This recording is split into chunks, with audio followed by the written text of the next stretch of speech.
We all know the Teletubbies from their double platinum hits, which topped the UK charts for 2 weeks and was unfairly beaten by the Spice Girls for the Christmas #1 spot. And that song firmly establishes that there is a clear order in the world of the Teletubbies. First you have Pinky, Pinky, Tinky, Winky, see, and then it goes Laa-Laa, Laa-Laa, ho.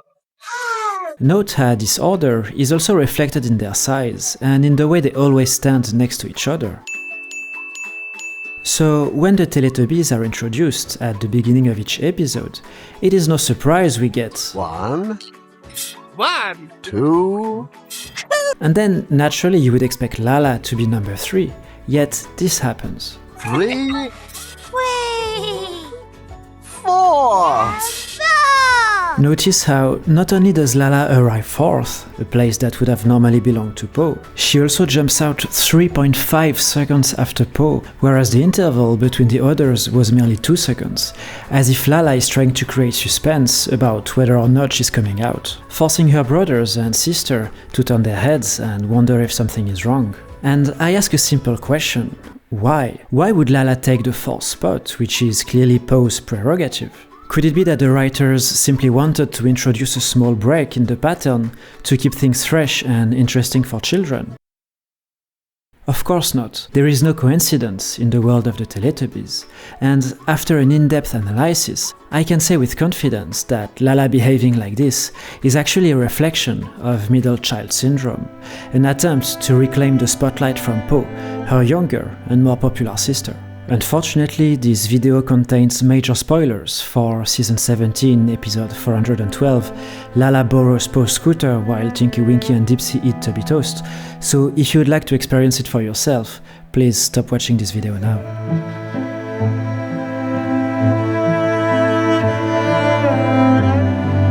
Throughout the Teletubbies mythos, Laa-Laa's insecurity is mostly two-pronged.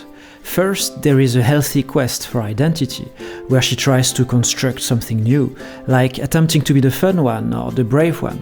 But there is also a darker, unhealthy side to her insecurity, where Laa-Laa resents Po for stealing the spot of youngest sibling, and she takes it out on her little sister. In fact, Laa-Laa keeps finding excuses to abandon her little sister in dangerous situations, like when she leaves her alone in the football episode, Season 47, Episode 14, or in the tram episode.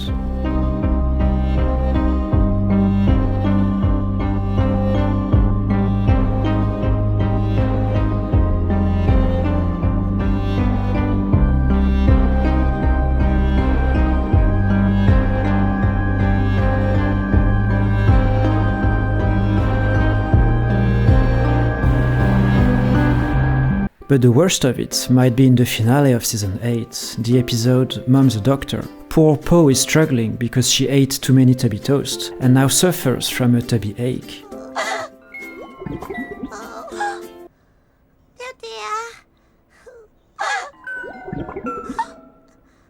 And Laa-Laa, well, Laa-Laa is delighted.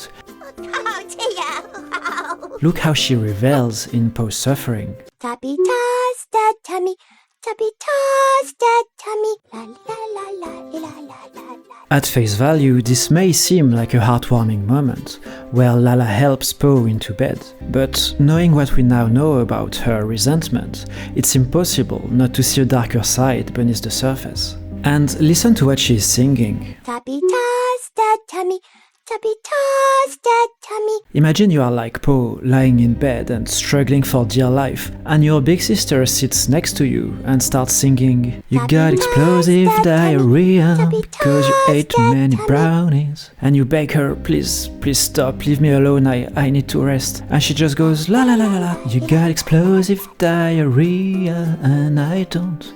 You got explosive diarrhea and I don't." I know that Po is the favorite character for many of you, so it can be revolting to see Laa-Laa behave like this toward her. Yet, I think we should refrain from chastising Laa-Laa for this behavior, and on the contrary, we should empathize. By losing the spot of youngest Teletubby to Po, Laa-Laa also lost a big part of her identity.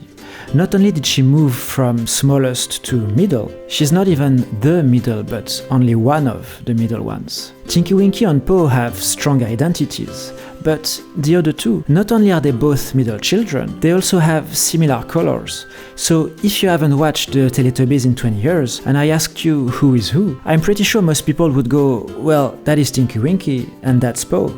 But I'm not sure which one is Dipsy and which is Laa-Laa. In other words, the birth of Po has dissolved Laa-Laa's identity into a sort of nether state, where she has to reconstruct herself from scratch. And you might think, well, at least Laa-Laa's not alone in this predicament. She also has Dipsy, who should suffer from middle child trauma too, and hopefully they can support each other.